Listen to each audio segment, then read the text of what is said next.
ಏನಾದರೂ ಮಾತಾಡೋದಿತ್ತಾ? ಅಜ್ಜಿ, ನನಗೆ MD ಪೋಸ್ಟ್ ಬೇಡ. ಯಾಕೆ? ನನಗೆ ಬ್ಯಾಂಕ್ ಕೆಲಸನೇ ಸರಿ. ನಾಳೆಯಿಂದ ನಾನು ಬ್ಯಾಂಕಿಗೆ ಹೋಗ್ತೀನಿ.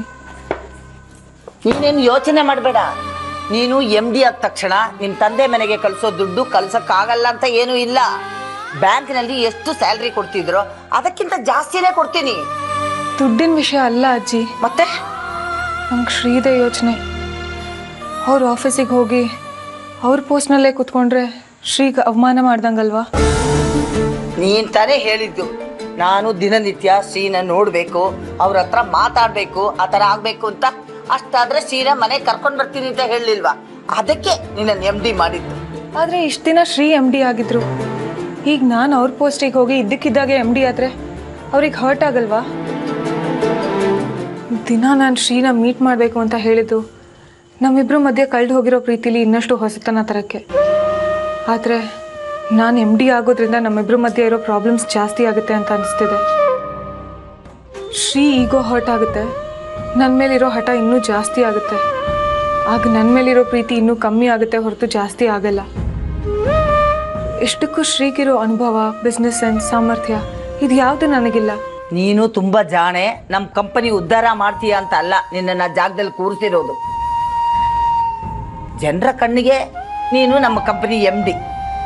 ಆದರೆ ನೀನು ಕಂಪನಿ ನಡೆಸಬೇಕಾಗಿಲ್ಲ. ನೀನು ಶ್ರೀ ಮನಸ್ಸನ್ನ ಬದಲಾಯಿಸಬೇಕು. ಹಾಗಾಗಬೇಕು ಅಂದರೆ ಶ್ರೀ ಇರೋ ಕಡೆ ನೀನಿರಬೇಕು.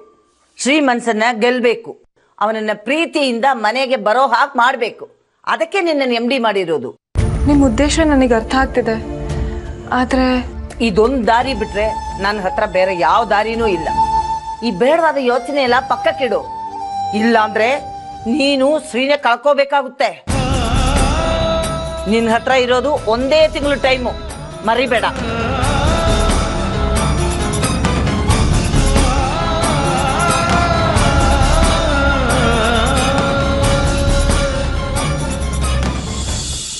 ವೆಲ್ಕಮ್ ಟು ಆ company madam. Meet mister Shrinidhi. ನೀವು ಈ ಕಂಪ್ನಿ MD ಆಗಕ್ಕೆ ಮುಂಚೆ ಇವರೇ ಈ ಕಂಪ್ನಿ MD ಆಗಿದ್ರು. ಓ, ಹಲೋ.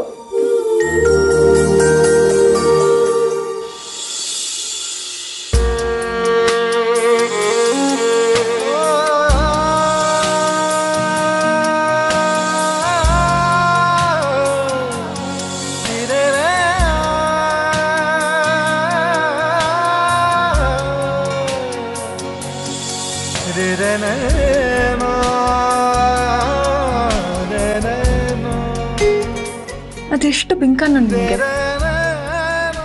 ನಿನ್ ಜಾನು ಹತ್ರನೇ ಗ್ಯಾಪ್ ಮೇಂಟೈನ್ ಮಾಡ್ತೀಯಾ? ತಪ್ಪಲ್ವಾ ಅದು? ನಿನ್ನ ಈ ಮನೆಗೆ ವಾಪಸ್ ಕರ್ಕೊಂಡು ಬಂದೇ ಬರ್ತೀನಿ ಅಂತ ನಿಮ್ಮ ಅಮ್ಮಂದ್ರಿಗೆ ಮಾತು ಕೊಟ್ಟಿದ್ದೀನಿ. ಆ ಮಾತು ಉಳಿಸ್ಕೊಳಕ್ ನನ್ನ ಹತ್ರ ಇರೋದು ಬರೀ 35 ದಿವಸ. ನೀನು ಈ ಥರ ಹಠ ಮಾಡೋದು, ಕೋಪ ಮಾಡ್ಕೊಳ್ಳೋದೆಲ್ಲ ಮಾಡಿದ್ರೆ ನನ್ನ ಗುರಿ ತಲುಪಕ್ಕೆ ನನಗೆ ಕಷ್ಟ ಆಗಲ್ವಾ? ನೀನು ಆಚೆ ಕೋಪ ಮಾಡ್ಕೊಳ್ಳೋ ಥರ ಪೋಸ್ ಕೊಟ್ಟರು ಮನಸ್ಸಲ್ಲೆಲ್ಲ ನನ್ನ ಬಗ್ಗೆ ಪ್ರೀತಿ ಇದೆ ಅಂತ ನನಗೆ ಚೆನ್ನಾಗಿ ಗೊತ್ತು. ಸುಳ್ಳು ಹೇಳಬಾರ್ದು. ನೀನು ಮುಚ್ಚಿಟ್ರು ನನಗೆ ಗೊತ್ತಾಗುತ್ತೆ. ಇಷ್ಟೊಂದು ಹಠ ಮಾಡ್ತಾರಾ? ನನ್ನ ಜೀವನನೇ ನಿನ್ನ ಕೈಲಿದೆ. ನನ್ನ ಗೆಲುವು ನಿನ್ನ ಕೈಲೇ ಇದೆ. ನನ್ನನ್ನು ಗೆಲ್ಲಿಸ್ತೀಯ ಅಲ್ವಾ?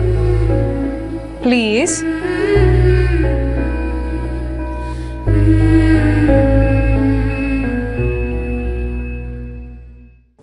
ನೀನು ನನಗೆ ಗೆಲ್ಸು ಅಂತ ಕೇಳ್ತಿರೋದು ನನ್ನ ಸ್ವಾರ್ಥಕ್ಕೋಸ್ಕರ ಅಲ್ಲ ಶ್ರೀ, ನಮ್ಮೆಲ್ಲರ ಸಂತೋಷಕ್ಕೋಸ್ಕರ.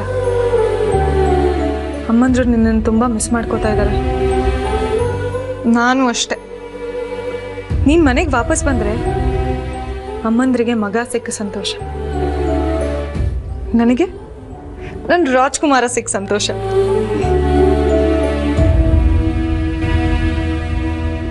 ಈ 30 ದಿನದಲ್ಲಿ ನನ್ನ ಜೊತೆ ಇರೋ ಮನಸ್ತಾಪ, ಮಿಸ್ಅಂಡರ್ಸ್ಟ್ಯಾಂಡಿಂಗ್ಸ್ ಎಲ್ಲ ಮರೆತು ಈ ಮನೆಗೆ ವಾಪಸ್ ಬರ್ತೀಯಾ ಅಲ್ವಾ? ಪ್ಲೀಸ್ ಬಾರೋ ಶ್ರೀ.